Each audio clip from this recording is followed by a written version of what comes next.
So hello गाईस, व्यक्तिगत challenge.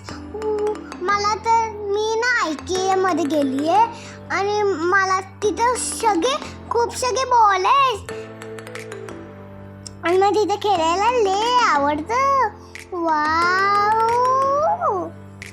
So guys बघा, आम्ही लोक आता पूलमधून उतरलोय. ते बघा मशरूमचं घर, त्याच्यामध्ये तुम्हाला लय मजा येईल. तेव्हा तिथे किचन सेट पण आहे. वाव, ये मी तर लय एक्साइटेड आहे. सो आम्ही लोक इथे तिथे जातोय. ते बघा, ते शूज दिसते तुम्हाला? ती शूज नाही बल्कि स्लाइड आहे, स्लाइड. बघा तिथे सर्व कलरफुल चेअर्स आहेत आणि तिथे बघा. सो गाईज इथे सर्व तुम्हाला फ्री ऑफ कॉस्ट आहे आणि या आणि एन्जॉय करून जा.